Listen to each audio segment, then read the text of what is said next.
ওকে, তাহলে শুরু করছি অধ্যায়ভিত্তিক বিসিএস প্রশ্ন বিশ্লেষণ। আজকের আলোচ্য অধ্যায় হচ্ছে রাইট ফর্ম অফ ভার্ব। এই অধ্যায় থেকে শেষ বিসিএস পর্যন্ত আমরা মোট 14টি প্রশ্ন পাই এবং এই 14টি প্রশ্ন এমনভাবে বিশ্লেষণ করব, অ্যানালাইসিস করব, সমাধান করব যাতে করে এইখান থেকে আরও যদি 14 গুণ 140টাও প্রশ্ন বিভিন্ন পরীক্ষায় আসে তাও আপনি সলভ করতে পারেন। তো চলেন আমরা চলে যাই আজকের আলোচনার প্রথম প্রশ্নে।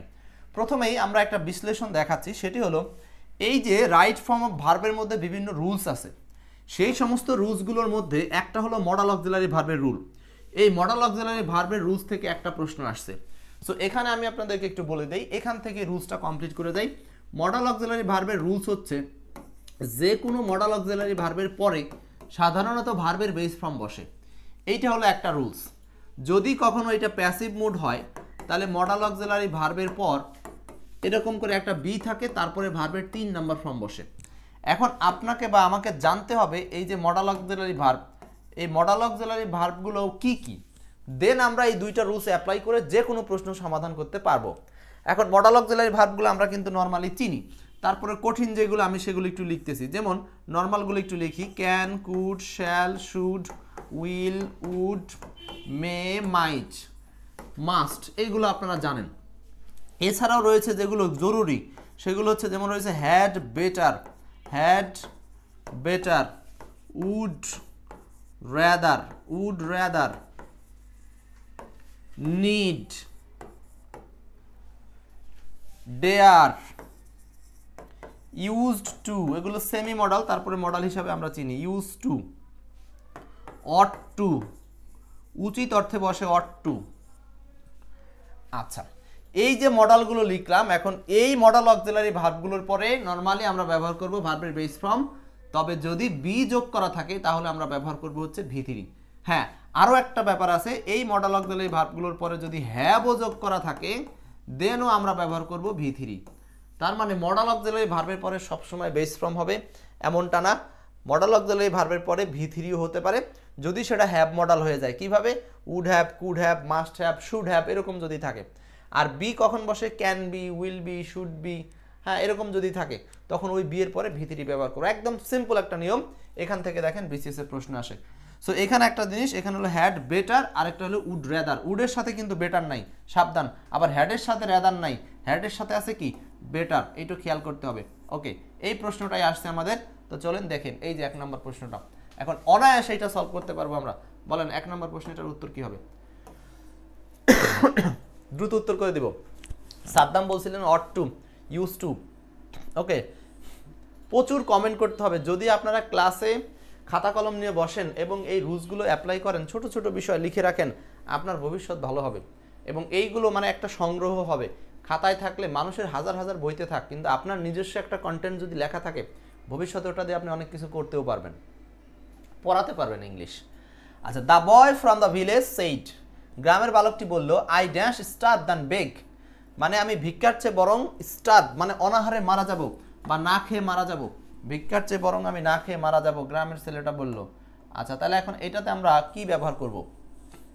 এই ধরনের প্রশ্নে আমাদেরকে যেটা করতে হবে, প্রথমেই আমাদেরকে ভাবতে হবে এই শূন্যস্থানের পরে ভার্বের পজিশনটা কি অবস্থায়। এটা হলো ভি1, ভার্বের বেস ফর্ম, রাইট? তাহলে ওখানে যদি ভার্বের বেস ফর্ম থাকে তাহলে আমরা জাস্ট এখানে একটা মডাল ভার্ব নিব। কিন্তু এই প্রশ্নটা দেখেন 13তম বিসিএস এবং অন্যান্য বিভিন্ন পরীক্ষা আসছিল, এখান থেকে মডাল ভার্ব কোনটা হবে? সবাই একটু ক্লাসটা শেয়ার করে দিব, আপনারা একটু রিশেয়ার করে দিবেন। সোহেলি আক্তার জাহান, আচ্ছা তাহলে বেটার হওয়ার কোনো সুযোগ নাই, কারণ বেটার একা একা কোনো মডাল ভার্ব না, রেদার কোনো মডাল ভার্ব না, উড বেটার বলে কোনো মডাল ভার্ব নেই, হ্যাড বেটার বলে মডাল ভার্ব ছিল, ঠিক আছে? এই যে উড, রেদার হচ্ছে মডাল ভার্ব। সো এই বরং ভালো অর্থে, বরং, বরং ভালো, তার মানে হচ্ছে দুইটা কাজের মধ্যে একটার চেয়ে আরেকটা ভালো, এরকম বোঝাতে আমরা ব্যবহার করব হচ্ছে উড, রেদার, উড, রেদার। ওকে, 1 নম্বর প্রশ্ন শেষ। পরের প্রশ্নে আসেন 2 নম্বর। আমরা মোট 14টা প্রশ্ন সলভ করব বলেছি। Travellers dash their reservations well in advance if they want to fly during the Eid holidays. এই প্রশ্নটা কততম বিসিএস আসছে ভাই? 18তম বিসিএস আসছে। যেটা একবার বিসিএস আসছে সেটা অন্যান্য বহু পরীক্ষায় আসে। সো বিসিএস এর প্রশ্নগুলো শুধুমাত্র বিসিএস না, এগুলো আপনার একেবারে বাংলাদেশের সকল পরীক্ষায় প্রযোজ্য। বিশেষ করে এটার বিশ্লেষণ, মানে আমরা যে অ্যানালাইসিস সিরিজটাতে ঢুকলাম, আমরা কিন্তু এখন থেকে এই কোশ্চেন অ্যানালাইসিস সিরিজটাকে এগিয়ে নেওয়ার চেষ্টা করব। যদি আপনারা বলেন, সাগর বলছেন ভিক্ষা না করে কষ্ট করা অনেক ভালো, রাইট? হ্যাঁ, ক্লাসটা একটু শেয়ার করে দিবেন সবাই। তাহলে এটা এখানে কি হবে বলছে, ট্রাভেলার্স, ভ্রমণকারীরা। এখন 4টা অপশন দিয়েছে। আমরা শূন্যস্থান রিলেটেড প্রশ্ন সমাধানের ক্ষেত্রে শূন্যস্থানের আগে পরে লক্ষ্য করার চেষ্টা করব। যেমন এই শূন্যস্থানের আগে আছে সাবজেক্ট, বিশ্লেষণটা খেয়াল রাখেন। তাহলে সাবজেক্টের পরে আপনার লাগবে ভার্ব। ওকে, এখানে সবগুলো অপশনে হ্যাড বেটার, হ্যাড বেটার, এখানে হ্যাড টু গেট বেটার, এখানে হ্যাড বেটার। এখন আসেন, আপনি যদি মডাল ভার্বগুলো সম্পর্কে ধারণা রাখেন তাহলে নিঃসন্দেহে আপনি জানেন যে হ্যাড টু গেট বেটার এইরকম কোনো মডাল ভার্ব নাই। মডাল ভার্ব বেটার কখনো হ্যাড থেকে দূরে যাবে না, হ্যাডের সাথেই থাকবে। অতএব এইটা হচ্ছে সম্পূর্ণ ভুল একটা অপশন তৈরি করেছে, তাই না? সোহেলি আক্তার, ফ্রি ক্লাসই চলছে এগুলো। হ্যাড বেটার টু গেট, যখন হ্যাড বেটার মডাল ভার্ব, তারপরে ইনফিনিটিভ হওয়ার কোনো সুযোগ নাই। আমরা একটু আগেই রুলস শিখেছি, V1 বসবে। হ্যাড বেটার গেট, এইটা V1, এটা উত্তর হওয়ার সম্ভাবনা আছে। হ্যাড বেটার গট, এইটা V2 উত্তর হওয়ার সম্ভাবনা নাই। তাহলে আমরা আনসার পেলাম কোনটা? এই সি নাম্বার। খুবই সহজ, শুধুমাত্র আপনাকে এই সিম্পল রুলসগুলো মাথায় নিতে হবে। ক্লিয়ার? 2 এর আনসার হচ্ছে সি। আমরা বিশ্লেষণ করেও সরাসরি দেখলাম। এরপর আসেন, অবজেক্ট প্লাস প্রেজেন্ট পার্টিসিপল, এই রুলসটা থেকে একটা প্রশ্ন আসছে। অবজেক্ট প্লাস প্রেজেন্ট পার্টিসিপল কি? আমরা প্রশ্নে গিয়ে প্রশ্নটা সলভ করি, দেন আপনাদের রুলসগুলো দিলে বেশি মনে থাকবে।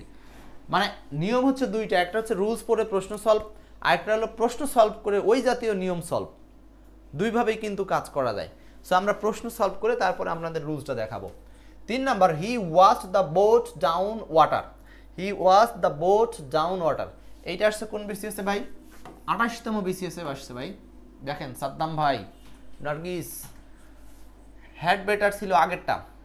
28তম বিসিএসে আসা এই 3 নাম্বার প্রশ্নটা, এখানে ক্লুটা কি? ওকে, এটাও শূন্যস্থান রিলেটেড প্রশ্ন, তাহলে আমাকে আগে পরে দেখতে হবে। শূন্যস্থানের অপশনগুলোর দিকে তাকিয়ে আমরা বুঝতে পারছি এটা রাইট ফর্ম অফ ভার্ব থেকে। কেন রাইট ফর্ম অফ ভার্ব? ভার্বের বিভিন্ন চেহারা ব্যবহার করা আছে, তো এর মধ্যে সঠিক রূপ কোনটা সেটা ইউজ করতে হবে। আচ্ছা আসেন, এখন এখানে নিয়মটা জানতে হবে। আপনারা কে উত্তর করেছেন? যারা উত্তর করেছেন আমি বুঝতে পারবো যে আপনাদের উত্তর হচ্ছে কিনা। হ্যাঁ, উত্তর হচ্ছে বি নাম্বার। সাদ্দাম সি বলেছেন, সি আসলে উত্তর না, এটা ভুল। বাকিগুলো ভুল। এখন কেন ভুল আমরা সেই রুলসটাতে যাই। রুলসটা হচ্ছে, মনে রাখবেন এখানে খুবই মজাদার একটা রুলস হচ্ছে এরকম, সাবজেক্ট প্লাস এই যে ওয়াস ভার্ব আছে না, ওয়াস, এই জাতীয় কিছু ভার্ব আছে, see, hear, feel, like, smell, watch, see, hear, feel, like, smell, watch. এই যে আমি কয়টা ভার্ব লিখলাম এখানে, এই ভার্বগুলো যে কোনো টেন্সে আসুক, যে টেন্সে আসুক, সি থেকে স হতে পারে, ফিল থেকে ফেল্ট হতে পারে, ওয়াচ থেকে ওয়াস্ট হতে পারে, যে কোনো টেন্সে আসুক কোনো সমস্যা নাই। এরপরে একটা অবজেক্ট থাকবে, অবজেক্ট, এবং এই অবজেক্টের পরে যে ভার্বটা থাকবে সেই ভার্বের সঠিক রূপ হবে বা রাইট ফর্ম হবে ভার্ব প্লাস আইএনজি। কথাটা বুঝতে পারলাম কিনা? তাহলে আপনি শিখলেন এইটা, পরীক্ষার হলে আপনাকে এটা দিবে না, কিন্তু এখান থেকে অন্য একটা ভার্ব দিয়ে প্রশ্নটা তৈরি করে দিবে। এটাই হচ্ছে অ্যানালাইসিস সিরিজের মূল বিশেষত্ব, যে আপনি একটা প্রশ্ন পড়লে অন্যটা কাজে লাগবে। সাদ্দাম বলছেন পাশাপাশি দুটো ভার্ব থাকলে পরেরটা আইএনজির সাথে হয়, এমনটা কথা না। এখানে পাশাপাশি দুইটা ভার্ব নাই, মাঝখানে কি আছে? বোট আছে। সো এই প্রশ্নগুলোর কাজ কি? কাজ হলো এই পূর্বের নাউনটাকে বিশ্লেষণ করা বা নাউনের অবস্থা প্রকাশ করা। বলছে হি ওয়াচড দ্য বোট, সে এমন একটা নৌকা দেখলো, বা যেই নৌকাটা কি অবস্থায় ছিল, ফ্লোটিং ডাউন ওয়াটার, মানে সেটা নদীতে ডুবে ডুবে যাচ্ছিল, এমন একটা নৌকা সে দেখলো। তার মানে নৌকার অবস্থা, এইটাকে বলা হয় হচ্ছে এই যে অবজেক্ট প্লাস পার্টিসিপল। এই অবজেক্টের পরে এখানে ভার্ব প্লাস আইএনজিটা হলো পার্টিসিপল, মানে এই ফ্লোটিংটা হলো এখানে পার্টিসিপল বা অ্যাডজেক্টিভ। মনে থাকবে তো ভার্বগুলো কি? হামিদুর রহমান, সবাই এক নজরে জাস্ট একটু মেমোরাইজ করবেন। See hear feel like smell watch, see hear feel like smell watch, see hear feel like smell watch. এইটা কিন্তু আমি পড়াতে আমার মাথার মধ্যে ঢুকে আছে। তো শব্দগুলো মাথার মধ্যে যদি কিছু থাকে তবেই তো আপনি পরীক্ষা অ্যাপ্লাই করতে পারবেন, প্রশ্ন দেখলেই মনে পড়বে। ঠিক আছে? আচ্ছা, আর ইউ ওয়াচিং গোয়িং হিং, ইজ ইট রাইট স্যার? সাগর, দেখেন এই প্রশ্নটা ঠিক না, কারণ হচ্ছে ওয়াচ এই ভার্বটা সরাসরি কন্টিনিউয়াস টেন্স হয় না, এই জন্য আমরা আইএনজি যুক্ত করি না। আচ্ছা, তাহলে তিন নাম্বার উত্তর হলো ফ্লটিং। 3 number complete. এরপর আসেন preposition related right form of verb থেকে একটা প্রশ্ন আসছে, চলেন এই প্রশ্নটা দেখি। কোশ্চেন নাম্বার 4 বলছে he gave up dash football when he got married, যখন সে বিবাহ করেছে তখন সে ফুটবল খেলা ছেড়ে দিছে। এইটা কয় বিসিএস আসছে? এই যে 26তম বিসিএস, 24তম বিসিএস, কমন তো পড়ে না কে বললো, এবং অন্যান্য পরীক্ষায় আসছে। সো বলেন এটা কি আনসার হবে? দেখি আপনার উত্তর করেন আপনাদের পক্ষ থেকে, ঝটপট আনসার চাই, ঝটপট শেয়ার করবেন, প্রচুর শেয়ার করবেন। আমাদের কিন্তু এই সপ্তাহেও আমাদের উইকলি এঙ্গেজমেন্টের উপরে বই অ্যানাউন্স করা আছে, মনে আছে তো? আপনারা জানেন তো যে উইকলি এঙ্গেজমেন্টের উপরে আমরা কিন্তু বই দেব বলে এক্সপেকটেশন করে রেখেছি। সো কারা কারা বই নিতে চান তারা অবশ্যই প্রচুর পরিমাণে কি করতে হবে? শেয়ার করতে হবে, কমেন্ট করতে হবে এবং এঙ্গেজ থাকতে হবে।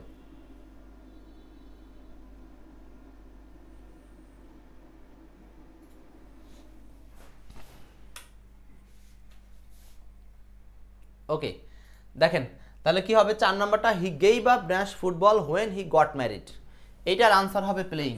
কিভাবে প্লেইং হলো?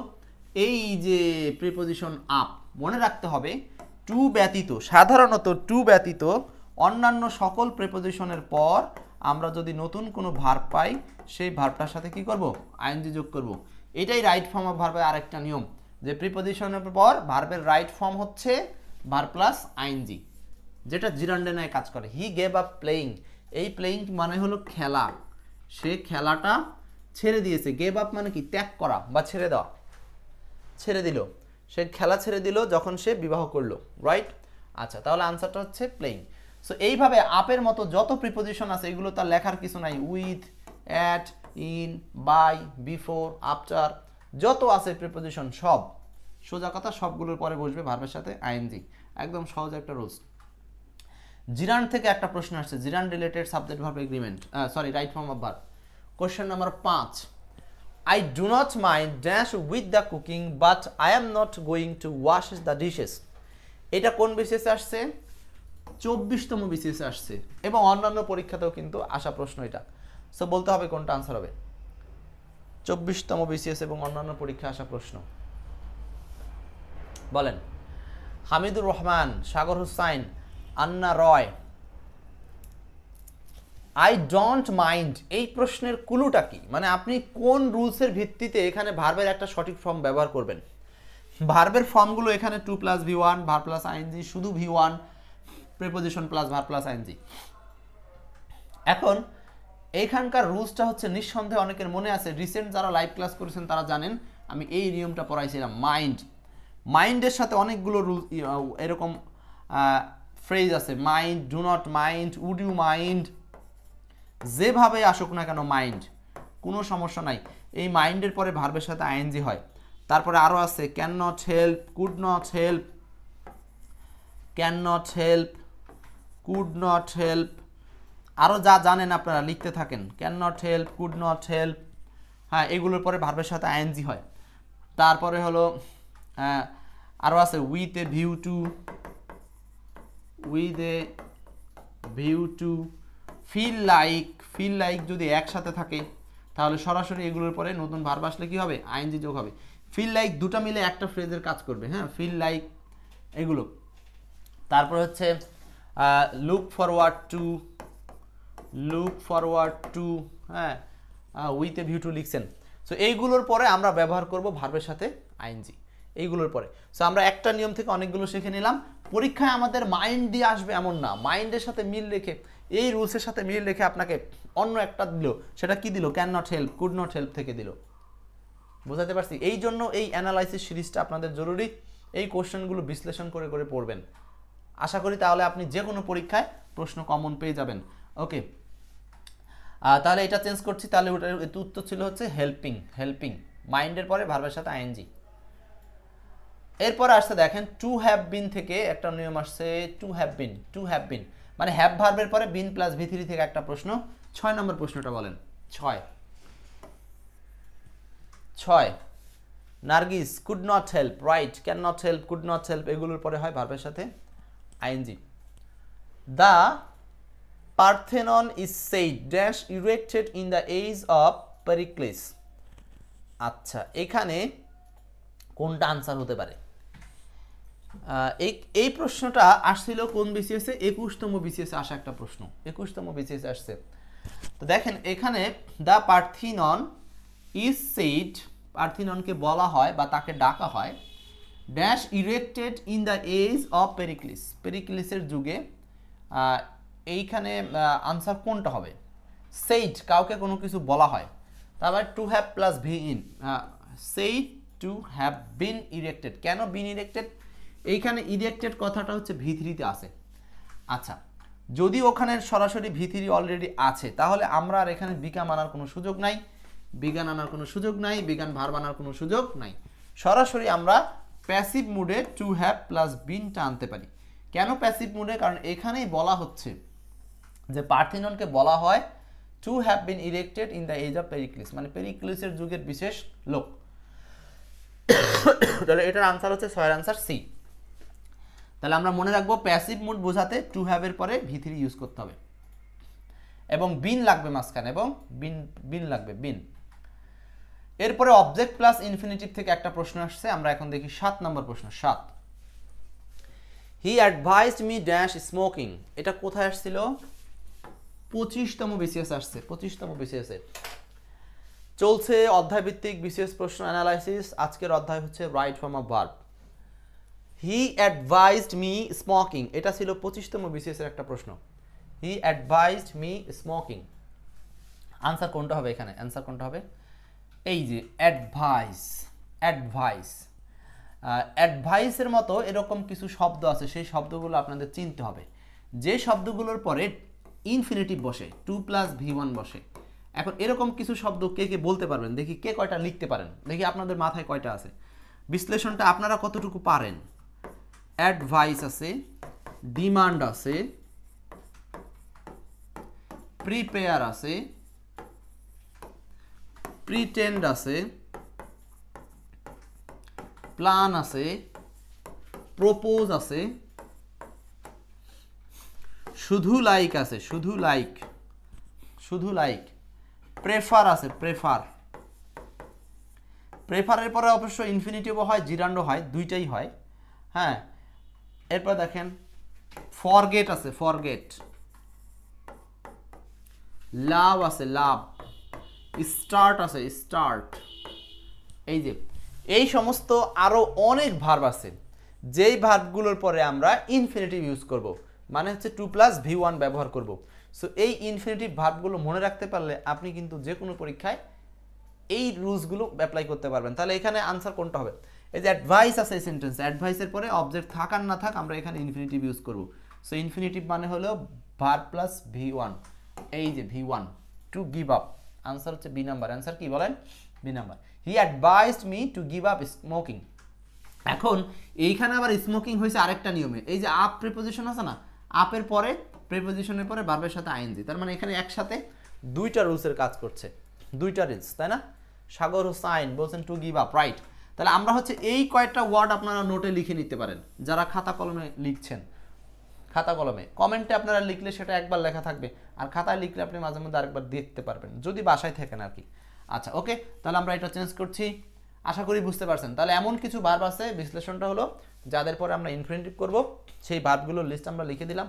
Demand, plan, prepare, pretend. হ্যাঁ, এগুলো হচ্ছে এক্সপার্ট ইংলিশে একটা গল্প আছে, সেই গল্পটা আপনারা চাইলে দেখে নিন এক সময়। 8 নম্বর প্রশ্ন, চুজ দ্য কারেক্ট সেন্টেন্স। 16তম বিসিএস একটা প্রশ্ন, চুজ দ্য কারেক্ট সেন্টেন্স, সঠিক সেন্টেন্স কোনটি? আচ্ছা, এইখানে আপনাকে এই যে সেই ভার্বটা ফরবেইড, ফরবেইড মানে কাউকে নিষেধ করা, এটাও একটা ইনফিনিটিভ নিয়ে থাকে। ফরবেইড এটাও কি নেয়? ইনফিনিটিভ নিয়ে থাকে। এখন এটার আনসার কি? ফরবেড ইনফিনিটিভ নেয়, ওকে, রাইট। 8 নম্বর, এটা 16তম বিসিএস আসা প্রশ্ন। ফরবেড নিবে কি? ইনফিনিটিভ। সো এখানে ইনফিনিটিভ হলো এই যে টু প্লাস ভি1, তাহলে এটার উত্তর হচ্ছে প্রথমত সি নাম্বার। কিন্তু এছাড়াও এইটাকে ভুল বলার কোনো সুযোগ নাই। ফরবেড ফ্রম গোয়িং, সরি, এটাও আনসার হবে। ফরবেড ফ্রম গোয়িং, এটাও আনসার হবে। এখন আমরা আসলে অ্যাকচুয়ালি আনসার কোনটাকে করব? অ্যাকচুয়ালি উত্তর করব কোনটাকে? উত্তর দুইটাই সঠিক। তো আমরা যেটা করব সেটা হলো এটাকে আমরা ন্যারেশনের রুলস ধরে প্রথমত আমরা এই সি নাম্বারটাকে উত্তর করব। সি নাম্বার অপশনে না থাকলে আমরা এই প্রশ্নটা এই এ নাম্বার করব। ফরওয়ার্ড ফ্রম গোয়িং, যাওয়া হতে, দুইটাই সঠিক, তবে এক্স্যাক্ট আনসার হচ্ছে সি নাম্বার, সি। ওকে, পরের প্রশ্নে যাচ্ছে। তাহলে এখান থেকে রুলসটা কি শিখলাম? ফরওয়ার্ডের সাথে হবে ইনফিনিটিভ, ফরওয়ার্ডের সাথে ইনফিনিটিভ। 9 নম্বর প্রশ্ন, 9। It is time dash you realise your mistake. অত্যন্ত গুরুত্বপূর্ণ একটা প্রশ্ন। এই প্রশ্ন থেকে এখন বিভিন্ন পরীক্ষায় প্রশ্ন হচ্ছে। সো এই রুলসটা যখন বিসিএস অ্যাপ্লাই করে 13তম বিসিএসে, তখন থেকে এই রুলসের একেবারে চলছে তো চলছে, বোঝা গেছে? ফরওয়ার্ড নিজেই নেগেটিভ মিনিং দেয়, তাই ডি উত্তর হবে না, রাইট। 9 নাম্বারটা আমরা আবার একটু ক্লাসটা শেয়ার করে দিব। যারা ক্লাসে আছেন একটু শেয়ার করে দিবেন, কারণ আপনাদের শেয়ারের মাধ্যমে আপনাদের বন্ধু যদি উপকৃত হয়, রমজান মাসে উপকার করলে বুঝেন তো অন্য সময়ের চেয়ে 70 গুণ বেশি সোয়াব পাবেন। সো সোয়াব মিস করার কোনো দরকার নাই, দ্রুত সবাইকে শেয়ার করে দিয়ে দেন। 9 নম্বর, it is time you realise your mistake. It is time you realise your mistake. এখন এইখানকার ক্লুটা হচ্ছে বা রাইট ফর্ম অফ ভার্বের রুলসটা হচ্ছে ইট is time, it is time. So it is টাইমের রুলসটা কি আমরা এখানে একটু ব্যবহার করতে পারি। ইট ইজ টাইমটা নানানভাবে থাকতে পারে। এখন যদি বলে এরকম ইট ইজ টাইম, অথবা ইট ইজ হাই টাইম কথাটাও থাকতে পারে, ইট ইজ হাই টাইম। আবার এখানে প্রপার কথাটাও থাকতে পারে, it is proper time, it is high time, it is proper time, ধরেন যেভাবেই থাক। শুধু ইট ইজ টাইমও থাকতে পারে, একই কথা, it is time, it is high time, it is proper time. এগুলো যদি থাকে তাহলে আমরা এদের পরে দুইটা স্ট্রাকচার পাবো। একটা হচ্ছে এদের পরে যদি সাবজেক্ট উল্লেখ থাকে তাহলে সাবজেক্ট প্লাস ভি2 ব্যবহার করতে হবে, আর যদি সাবজেক্ট না থাকে তাহলে সরাসরি এদের পরে ব্যবহার করতে হবে ইনফিনিটিভ, মানে 2 প্লাস ভি1, মানে 2 দেওয়া থাকলে ভি1 ব্যবহার করবেন। কিন্তু 2 ছাড়া যদি এদের পরে অন্য কোনো প্রিপোজিশন থাকে তাহলে তো অন্য প্রিপোজিশন অনুযায়ী বসবে। যেমন কথার কথা ফর, তো ফর থাকলে তো ফরের পরে ভার্ব প্লাস আইএনজি যোগ হবে, এটাই স্বাভাবিক, তাই না? বলেন। তাহলে এখানে ইট ইজ টাইম, এটাই উপযুক্ত সময়। ইউ এরপরে ভি2 হবে, মানে ভার্বের পাস্ট ফর্ম হবে, ইউ রিয়ালাইজড। আনসার হচ্ছে এ নাম্বার। আনসারটা কি বলেন? এ নাম্বার। এটাই উপযুক্ত সময়, বা এটাই শেষ সুযোগ, বা এটাই হচ্ছে সুযোগের সময় যখন ইউ রিয়ালাইজ ইউর মিস্টেক, তোমার ভুল বোঝার, এটাই উপলব্ধি করার, নিজের ভুল বোঝার উপলব্ধি করার এখনই সময়, বা এটাই উপযুক্ত সময়। ওকে, আর বাকি কোনোটাই কিন্তু ঠিক না, বাকি সবগুলো এলোমেলো আছে। ভি2 ইউজ করতে হবে, সেখানে কোনো উড, কুড, মাইট হ্যাভ এসব কিচ্ছু আসবে না। নেক্সট 10 নম্বর প্রশ্ন, ইট ইজ টাইম। আবারও প্রশ্ন আসছে, দেখেন 13তম বিসিএসের আরেকটা প্রশ্ন, 13তম বিসিএসের। It is time do the work, কাজ করার এটাই উপযুক্ত সময়। It is time do the work, এখানে ডুটাকে মাঝখানে ব্যবহার করছে এবং বলতে চাচ্ছে এই ডুকে আপনি পরিবর্তন করে কিছু একটা লিখতে হবে। সেটা কি হবে? ডুকে পরিবর্তন করে কি লিখব?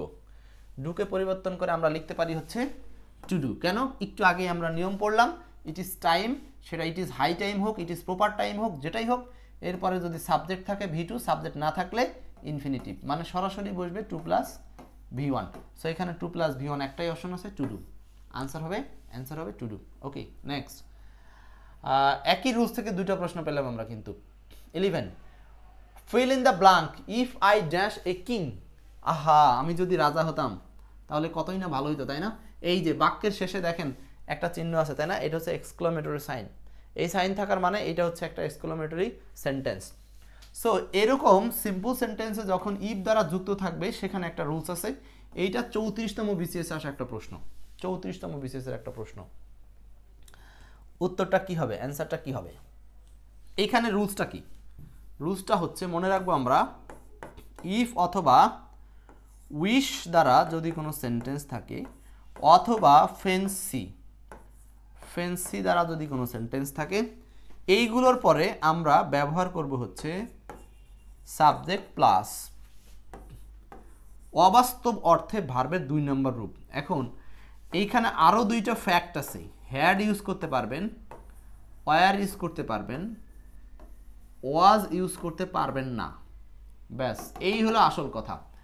আপনি এখানে এগুলো সব আনরিয়াল পাস্ট হওয়ার কারণে আপনি যে কোনো ভার্বের ভি2 দিতে পারবেন, হ্যাড দিতে পারবেন, ওয়ার পারবেন, কিন্তু ওয়াজ ব্যবহার করতে পারবেন না।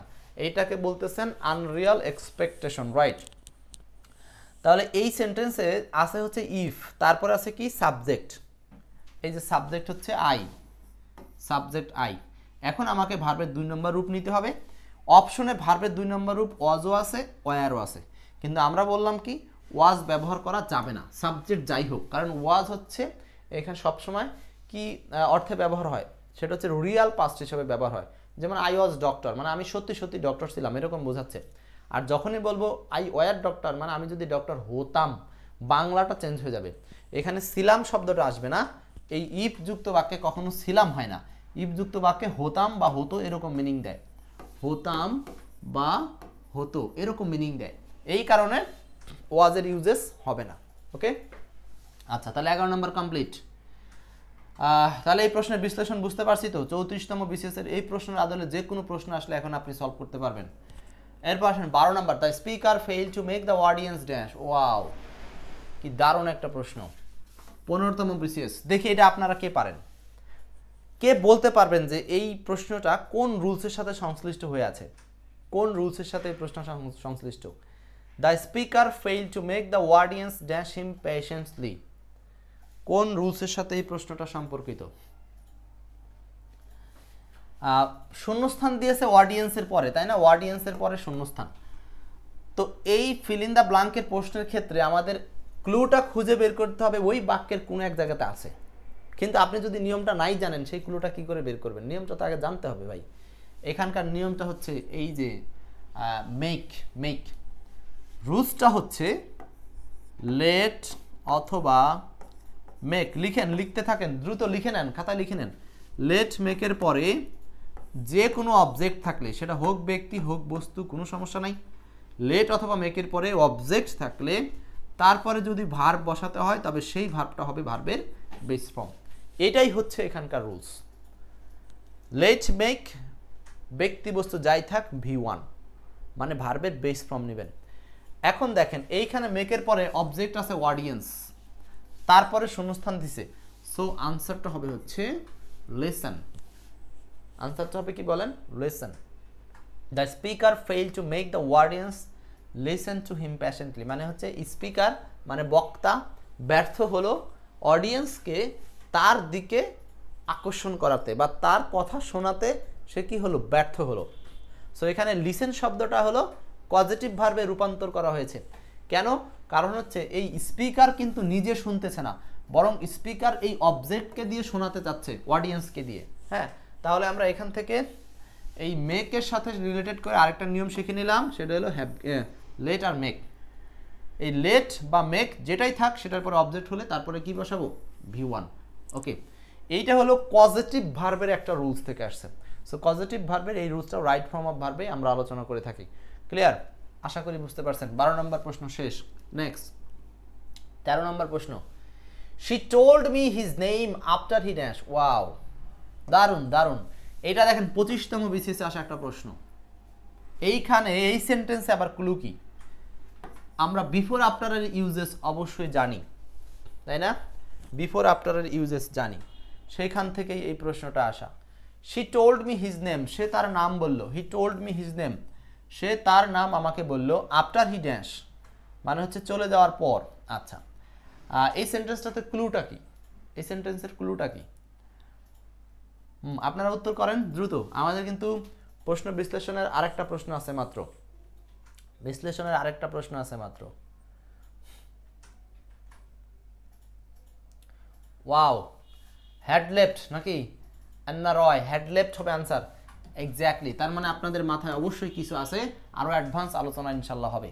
She told me his name after he dash, এখানে এই যে টোল্ড কথাটা এইটা হলো V2 মানে পাস্ট টেন্স। মনে রাখবেন আফটারের ক্ষেত্রে আফটারের আগে হয় V2, আফটারের পরে হয় V3, আর V3 কখনো একা বসে না, এই জন্য had plus V3, had plus V3, ব্যাস এইটুকু মনে রাখলেই আমাদের জন্য সহজ। আফটারের আগে V2, আফটারের পরে V3। ক্লিয়ার, মানে আফটারের পরে হচ্ছে পাস্ট পারফেক্ট টেন্স আর আফটারের আগে হচ্ছে পাস্ট ইনডেফিনিট টেন্স। সো এইখানে হি এর পরে আমাদেরকে পাস্ট পারফেক্ট মানে হ্যাড প্লাস V3, উত্তর হচ্ছে বি নাম্বার। আর এইটাই জাস্ট যদি এখানে বিফোর থাকতো, বিফোর থাকলে কি হতো, বিফোর থাকলে বিষয়টা উল্টে যাইতো, উল্টে যাইতে মানে বিফোরের ক্ষেত্রে আগেই ভি3, বিফোরের ক্ষেত্রে আগেই ভি3 আর পরেই হলো ভি2, মানে উল্টো। বিফোর মানে পূর্বে, পূর্বের সাথে ভি3, আফটার মানে পরে, পরের সাথে ভি3, এইভাবে মনে রাখতে পারেন। বুঝাতে পারছি? তার মানে পরে বলতে বুঝবেন হচ্ছে ঠিক পাশে বা সংশ্লিষ্ট হয়ে সাথে যে থাকবে। ওকে, আচ্ছা, এটা অনেকেই সমস্যা নেই, এটা সারা জীবন সব টিচাররাই পড়ায় আসছে, এটা নিয়ে সমস্যা হওয়ার কথা না। এবং 14 আজকের আলোচনার শেষ প্রশ্ন, উত্তর করতে কেউ ভুলবেন না, খুব গুরুত্বপূর্ণ একটা প্রশ্ন। Choose the correct sentence. এটা আসছিল 10তম বিসিএস এ, একদম শুরুর দিকে বিসিএস এর। এটা কিন্তু বেশ কঠিন একটা প্রশ্ন, কঠিন একটা প্রশ্ন। চুজ দ্য কারেক্ট সেন্টেন্স, 10ম বিসিএস আসা প্রশ্ন। A few of the 3 boys got a prize. Each of the 3 boys got a prize. Every of the 3 boys got a prize. All of the 3 boys got a prize. আহা, কত জায়গাতে problem, তাই না? এই প্রশ্নটা কি হতে পারে? সাগর বিশ্লেষণ করেছেন হচ্ছে যে কাজটা আগে হয়েছে সেটাই উত্তর, যে কাজটি আগে ঘটেছে। এই যে দেখেন, আপনাদের বিশ্লেষণের মধ্যেও কিন্তু কিছু কথা থাকে যেগুলো আমার বলা হয় না, কিন্তু আপনারা বললে অন্যরা শিখতে পারে। সো আপনার কমেন্ট দেখেও কিন্তু আরেকজন শিখছে। এখানে যারা নীরব দর্শক তারা কিন্তু দুই দিক থেকে শেখার চেষ্টা করে, কমেন্ট দেখেও শিখে, আবার আমাদেরটা দেখেও শিখে। তো শিখুক, আপনি যখন লিখবেন তখন এটা বুঝতে হবে আপনার এটা পাকাপোক্ত হচ্ছে। আর যারা শুধু শিখছে তারা হচ্ছে কেবল শেখার পর্যায়ে আছে, তারা এখনও লিখার পর্যায়ে আসতে পারে নাই। তো যাই হোক, এক একজনের এক এক ধাপে থাকবে, এটাই স্বাভাবিক। এই প্রশ্নটা উত্তর কী হবে? A few of the 3 boys got a prize. আমরা এই সেন্টেন্সগুলোর বাংলাটা একটু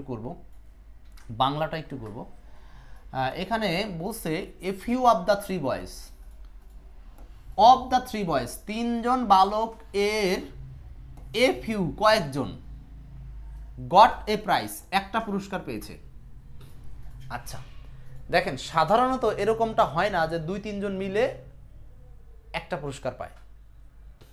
সো এখানে এ ফিউ বলার মানে 3জনের মধ্যে কয়জন হতে পারে? একজন হলে তো 1 দেওয়া উচিত ছিল, 3জন হলে অল দেওয়া উচিত ছিল। তার মানে এ ফিউ বলা হয়েছে মানে এখানে 2 বোঝানো হচ্ছে, রাইট? 2 ছাড়া তো আর কিছু না, আড়াই জন তো বলে কিছু নাই, বা 1.5 বলে তো কিছু নাই, ঠিক আছে? সুমাইয়া খাতায় লিখছেন, ওকে গুড, সমস্যা নাই। আচ্ছা, তার মানে এই প্রশ্নটা ভুল, কারণ 2জন মিলে একটা পুরস্কার পাবে এমনটা না। সেন্টেন্সটা বোঝাবে প্রত্যেকে একটা পুরস্কার পাবে। ইচ অফ দ্য 3 বয়েজ, এইবার দেখেন 3জন বালকের প্রত্যেকে, মানে একজন একজন করে, ধরেন এ বি সি 3জন আছে, 3জনই পুরস্কার পেয়েছে, একটা একটা করে 3টা পুরস্কার। তার মানে এখানে পুরস্কারের সংখ্যা 3, মানুষও 3, প্রত্যেকে পুরস্কার পেয়েছে একটা করে। ক্লিয়ার? তার মানে এই সেন্টেন্সটাই হচ্ছে এক্স্যাক্টলি অর্থগত দিক থেকে এবং ডিস্ট্রিবিউটিভ প্রোনাউনের দিক থেকে সঠিক। এই প্রশ্নটা আসছে ডিস্ট্রিবিউটিভ প্রোনাউন থেকে, ডিস্ট্রিবিউটিভ মানে বন্টনমূলক যে প্রোনাউন সেখান থেকে আসছে। আচ্ছা, আর 3 নাম্বারটা ভুল কেন? Every of the boys got a prize.